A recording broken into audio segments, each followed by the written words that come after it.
Hi friends, R4iലേക്ക് എല്ലാവർക്കും സ്വാഗതം.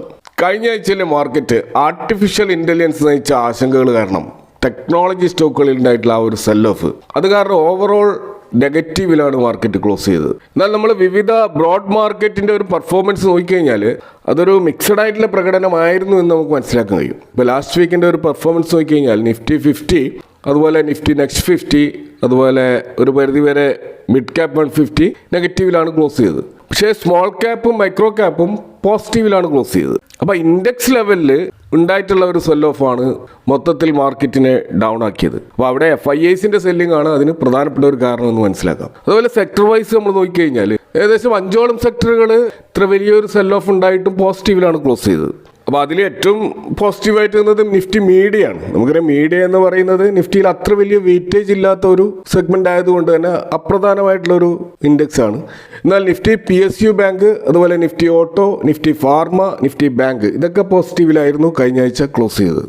നെഗറ്റീവിലായിട്ട് close ചെയ്ത സെക്ടേഴ്സ് നോക്കിക്കഴിഞ്ഞാൽ reality, metal, MNC, commodity, CPSE, PSC, FMCG പോലെയുള്ള പ്രധാനപ്പെട്ട ഇൻഡെക്സുകളാണ്. പക്ഷെ അവിടെ വലിയ തോതിലുള്ള ക്രാഷൊന്നും ഈ സെക്ടറുകൾ ഉണ്ടായിട്ടില്ല. പ്രധാനപ്പെട്ട ഫോൾ ഉണ്ടായിട്ടുള്ളത് നിഫ്റ്റി എനർജിയിലും അതുപോലെ നിഫ്റ്റി IT ഇൻഡെക്സിലുമാണ്. അപ്പോൾ അതിൽ ഏറ്റവും സിഗ്നിഫിക്കൻ്റ് ആയിട്ടുള്ള ഫോൾ ഉണ്ടായിട്ടുള്ളത് തീർച്ചയായിട്ടും IT ഇൻഡെക്സിലാണ്. 8% ഒരു ഫോൾ കഴിഞ്ഞ ആഴ്ച മാത്രം ഉണ്ടായി. അപ്പോൾ കഴിഞ്ഞ ലാസ്റ്റ് 2 ട്രേഡിംഗ് ഡേയിൽ ഉണ്ടായിട്ടുള്ള ആ സ്റ്റീപ്പായിട്ടുള്ള ഡിക്ലൈനാണ് ഈ ആഴ്ചയുടെ തുടക്കത്തിൽ ഉണ്ടാക്കിയ എല്ലാ നേട്ടങ്ങളെയും ഇല്ലാതാക്കിയത്. അപ്പോൾ മൊത്തത്തിലുള്ള ഇൻഡിസസ് ഒക്കെ നെഗറ്റീവിലേക്ക് പോകാനുള്ള കാരണമായത് ആ ലാസ്റ്റ് 2 ട്രേഡിംഗ് ഡേയിൽ ഉണ്ടായിട്ടുള്ള വമ്പിച്ച സെൽ ഓഫ് ആണ്.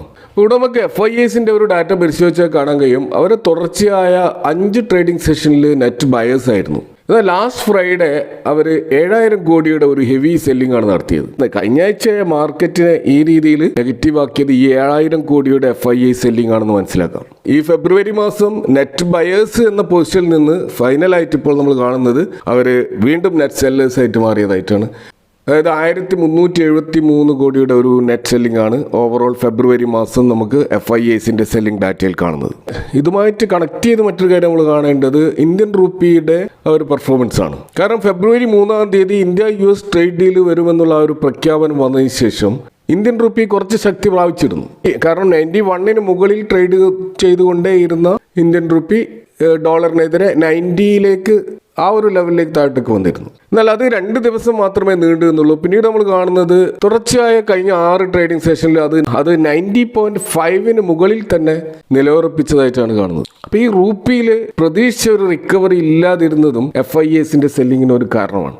മറ്റൊരു കാര്യം പൊതുവേ മാർക്കറ്റ് ചർച്ച ചെയ്യുന്നത് എൻ ക്യാരി ട്രേഡാണ്. FIIസിൻ്റെ സെല്ലിംഗ് ഇതൊരു കാരണമായിട്ട് പൊതുവെ എല്ലാവരും ഉയർത്തിക്കാട്ടുന്നുണ്ടെങ്കിലും എന്താണ് എൻ ക്യാരി ട്രേഡ് എന്ന് നമ്മൾ തീർച്ചയായിട്ടും മനസ്സിലാക്കേണ്ടതുണ്ട്. കാരണം ലോകത്തിലെ ഏറ്റവും വലിയ ഫൈനാൻഷ്യൽ സ്ട്രാറ്റജിയാണ് ഈ എൻ ക്യാരി ട്രേഡ് എന്ന് പറയുന്നത്. ലളിതമായിട്ട് പറഞ്ഞാൽ കുറഞ്ഞ പലിശ നിരക്കുള്ള ജപ്പാനിൽ നിന്നും പണം കടമെടുത്ത് ഉയർന്ന ലാഭം കിട്ടുന്ന ഇന്ത്യയോ അതുപോലെ അമേരിക്കയോ പോലുള്ള രാജ്യങ്ങളിൽ നിക്ഷേപിച്ചുകൊണ്ട് ലാഭം ഉണ്ടാക്കുന്ന രീതിയാണിത്. ഇപ്പോൾ ജപ്പാനിലെ പലിശ നിരക്ക് നമുക്കറിയാം അത് വളരെ കുറവാണ്, ഓൾമോസ്റ്റ് 0 ആയിരുന്നു. ഇപ്പോൾ അത് 0.5% മുതൽ 1%-നിടയിലാണ്. അപ്പോൾ പൊതുവേ ഈ ഇൻവെസ്റ്റേഴ്സ്, പ്രത്യേകിച്ച് ഗ്ലോബൽ ഇൻവെസ്റ്റേഴ്സൊക്കെ ഈ ജപ്പാനിലെ ബാങ്കുകളിൽ നിന്ന് യെൻ കറൻസിയിൽ കടമെടുക്കും.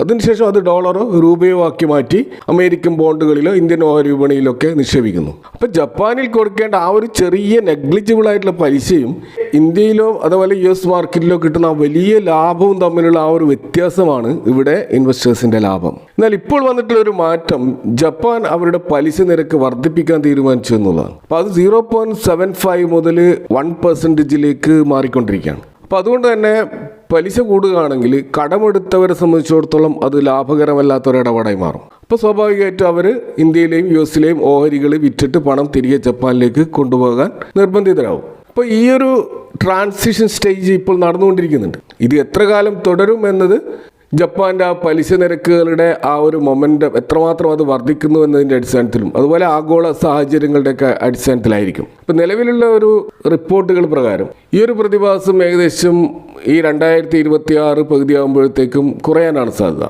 കാരണം മിക്ക വലിയ ഹെഡ്ജ് ഫണ്ടുകളും നിക്ഷേപകരും അവരുടെ എൻ ക്യാരി ട്രേഡുകൾ ഇതിനോടകം തന്നെ ക്ലോസ് ചെയ്യാൻ തുടങ്ങിയിട്ടുണ്ട്. എക്സ്പേർട്ടുകളുടെ അഭിപ്രായത്തിൽ ഈ ഒരു അൺവൈൻഡിങ് പ്രക്രിയയുടെ ഭൂരിഭാഗവും 2026 സെപ്റ്റംബറോടുകൂടി പൂർത്തിയാകും.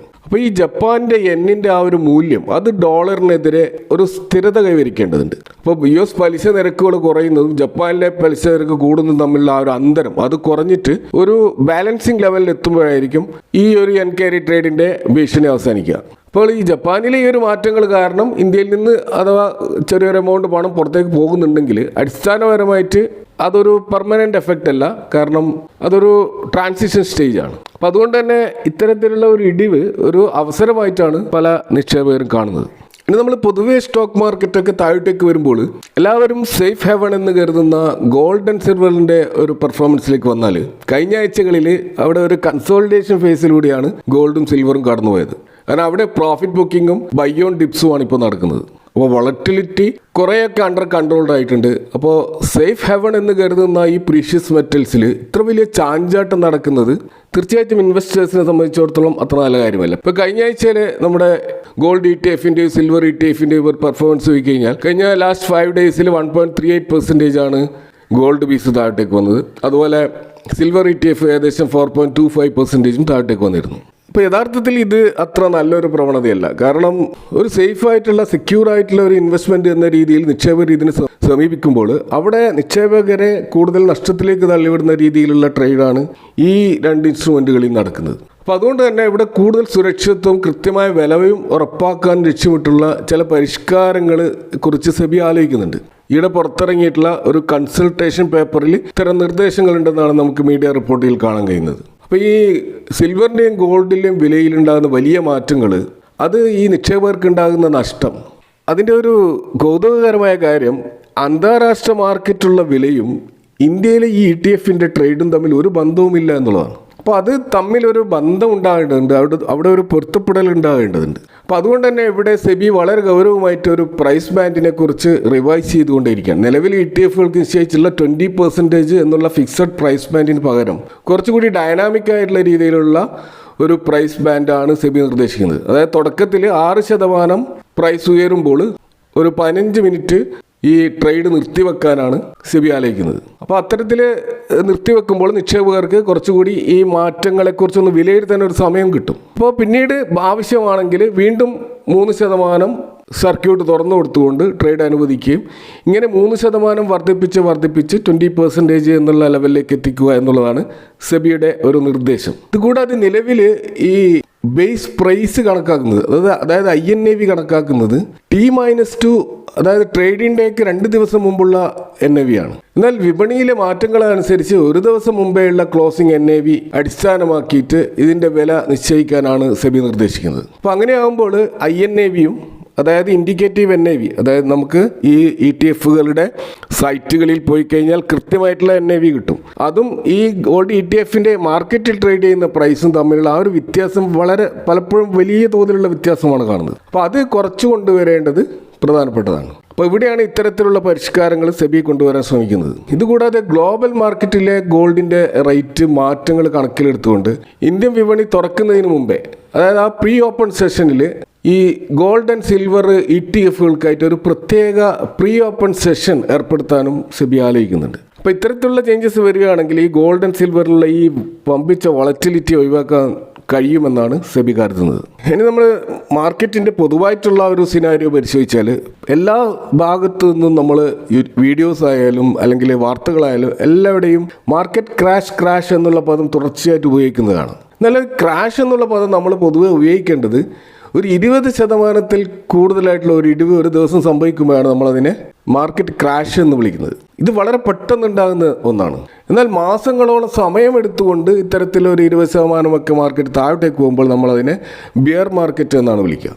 അപ്പോൾ ദിവസങ്ങൾക്കുള്ളിൽ സംഭവിക്കുന്നതാണ് ക്രാഷ്. എന്നാൽ കുറേ സമയമെടുത്ത് താഴോട്ടേക്ക് പോകുന്നതിനാണ് നമ്മൾ ബിയർ മാർക്കറ്റ് എന്ന് പറയുക. എന്നാൽ ചെറിയ രീതിയിലുള്ള 5% അല്ലെങ്കിൽ 10% വരെയുള്ളത് ഒരു ഇടിവൊക്കെ മാർക്കറ്റ് കറക്ഷൻ മാത്രമായിട്ടാണ് പൊതുവെ വിലയിരുത്തപ്പെടാറുള്ളത്. അപ്പോൾ നിലവിൽ നമ്മൾ മാർക്കറ്റ് നോക്കിക്കഴിഞ്ഞാൽ യഥാർത്ഥത്തിൽ ഇവിടെ ബിയർ മാർക്കറ്റോ ക്രാഷോ ഒന്നും സംഭവിച്ചിട്ടില്ല. ഇവിടെ യഥാർത്ഥത്തിലുള്ളത് ഒരു കോഷ്യസ് ഓപ്റ്റിമിസമാണ്. അതല്ലെങ്കിൽ സൈഡ് വൈസ് വിത്ത് പോസിറ്റീവ് ബയാസ് എന്നും വേണമെങ്കിൽ പറയാം. അതായത് വിപണി വലിയ തോതിൽ താഴേക്കിട്ടേക്ക് പോകുന്നില്ലെങ്കിലും പഴയതുപോലെ കുതിച്ചു വരുന്നില്ല. അതായത് എല്ലാ ഓഹരികളും ഒരുപോലെ ലാഭം തരുന്ന ആ ഒരു കാലം നമുക്ക് കാണാൻ കഴിയുന്നില്ല. അപ്പോൾ നല്ല സെലക്റ്റീവായിട്ടുള്ള ഓഹരികളിൽ മാത്രമാണ് എന്തെങ്കിലുമുള്ള മുന്നേറ്റം നമ്മൾ കാണുന്നത്. അപ്പോൾ ഇവിടെ ഒരു പ്രതീക്ഷയുള്ളത് ഇന്ത്യ US ട്രേഡ് ഡീലുമാണ്. അമേരിക്കയുമായുള്ള പുതിയ ആ ഒരു ഡീല് ഇന്ത്യൻ വിപണിക്ക് വലിയ പ്രതീക്ഷ കൊടുക്കുന്നുണ്ട്. പ്രത്യേകിച്ച് എക്സ്പോർട്ട് മേഖലയിൽ, ഇപ്പോൾ ടെക്സ്റ്റൈൽസ്, ഫാർമ, IT മേഖലയിൽ ഗുണകരമാകുമെന്ന് കരുതപ്പെടുന്നു. അതുപോലെ കമ്പനികളുടെ ഡബിൾ ഡിജിറ്റ് ഗ്രോത്തിൻ്റെ ആ ഒരു ഇമ്പാക്റ്റ് നമുക്ക് ഒരുപക്ഷെ Q4 കാണാൻ പറ്റും. നിലവിലുള്ള ബഡ്ജറ്റ് റിഫോംസും ഈ ട്രേഡ് ഡീലും മറ്റ് GST കട്ടും ഇതിൻ്റെയൊക്കെ ഒരു ഫൈനൽ എഫക്റ്റ് ഒരുപക്ഷെ Q4 ശേഷമായിരിക്കും നമുക്ക് കാണാൻ കഴിയുക. അപ്പോൾ നിലവിൽ IT മേഖലയിലുള്ള ആ ഒരു പ്രതിസന്ധിയും അതേപോലെ തന്നെ പശ്ചിമേഷ്യൻ സംഘർഷങ്ങളും ഇത് ഈ രണ്ട് ഗ്ലോബൽ ക്യൂസാണ് മാർക്കറ്റിലെ ഒരു വില്ലനായിട്ട് ഇപ്പോൾ നിൽക്കുന്നത്. പക്ഷേ ഈ ഒരു സിറ്റുവേഷൻ വളരെ പെട്ടെന്ന് തന്നെ മാറുമെന്നാണ് പൊതുവെ കരുതപ്പെടുന്നത്. അതുകൊണ്ട് തന്നെ ഇപ്പോൾ ബൈ ഓൺ ഡിപ്പിൻ്റെ ഒരു അവസരമായിട്ടാണ് പൊതുവെ ഈ ഒരു സാഹചര്യത്തെ കാണുന്നത്.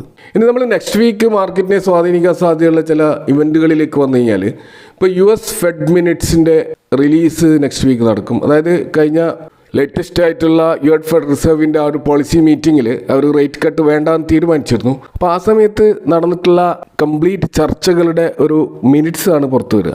അപ്പോൾ അവിടെ നമുക്ക് ക്ലിയർ ആയിട്ടുള്ള ഒരു പിക്ചർ ഈ പോളിസി സ്റ്റാൻസിനെ കുറിച്ചും അതുപോലെ ഇൻട്രസ്റ്റ് റേറ്റ് കട്ടിനെ കുറിച്ചും അതുപോലെ മാർക്കറ്റിൻ്റെ ഡയറക്ഷൻ എങ്ങോട്ടേക്കാണ് എന്നതിനെക്കുറിച്ചുമുള്ള ഒരു വ്യക്തമായ പിക്ചർ ലഭിക്കുന്ന ഒരു ഡോക്യുമെൻ്റ് ആയിരിക്കും അത്. ഇതേപോലെ തന്നെയാണ് RBIയുടെ ഇപ്പോൾ ഇന്ത്യയിൽ നടന്നിട്ടുള്ള MPC മീറ്റിങ്ങിൻ്റെ മിനിറ്റ്സും നെക്സ്റ്റ് വീക്ക് പുറത്തു വരുന്നുണ്ട്. അത് ഇൻഫ്ലേഷനെ കുറിച്ചും ലിക്വിഡിറ്റി കണ്ടീഷനെ കുറിച്ചും അതുപോലെ നമ്മുടെ ഫ്യൂച്ചർ പോളിസി ട്രജക്ടറിയെ കുറിച്ചുമൊക്കെ കൃത്യമായിട്ടുള്ള വിവരണങ്ങൾ നമുക്കതിൽ നിന്ന് ലഭിക്കും.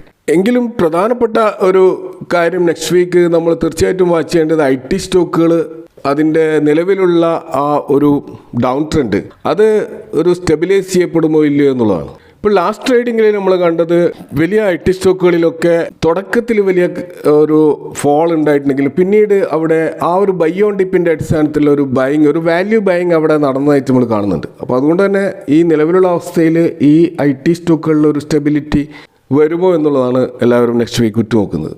ഇനി Nifty 50യുടെ ഒരു ടെക്നിക്കൽ ഔട്ട്ലുക്ക് നമ്മൾ നോക്കുകയാണെങ്കിൽ 25,500 എന്നുള്ള ആ ഒരു ലെവല് ഓൾറെഡി ടെസ്റ്റ് ചെയ്ത് നിഫ്റ്റി താഴേക്ക് പോയിരിക്കുകയാണ്. ഇപ്പോൾ 25,400ഉം 25,300ഉമാണ് ഒരു പ്രധാനപ്പെട്ട സോണായിട്ട് നിൽക്കുന്നത്. കാരണം മെയിനായിട്ട് നിൽക്കുന്ന ഒരു സപ്പോർട്ട് 200 മൂവിങ് ആവറേജിലാണ്. അപ്പോൾ ആ ഒരു ലെവൽ ബ്രേക്ക് ചെയ്താൽ പിന്നീട് താഴോട്ടേക്ക് പോകാനുള്ളത് 25,200ഉം അതുപോലെ 25,000ഉമാണ്. ലാസ്റ്റ് ക്ലോസിങ് ഒരു ബിയറിഷ് ക്യാൻഡിലാണ് നമുക്ക് കാണാൻ കഴിയുക. എന്നാൽ 25,300 സപ്പോർട്ട് എടുത്തുകൊണ്ട് നിൽക്കുകയാണെങ്കിൽ സ്ട്രക്ചറലി അത് ഒരു അപ് ട്രെൻഡ് ആണെന്ന് നമുക്ക് മനസ്സിലാക്കാം. ഇപ്പോൾ ഓപ്ഷൻ ഡാറ്റകളൊക്കെ നോക്കുമ്പോൾ നമുക്ക് കാണാൻ കഴിയുന്നത് ഇപ്പോൾ ആ ഒരു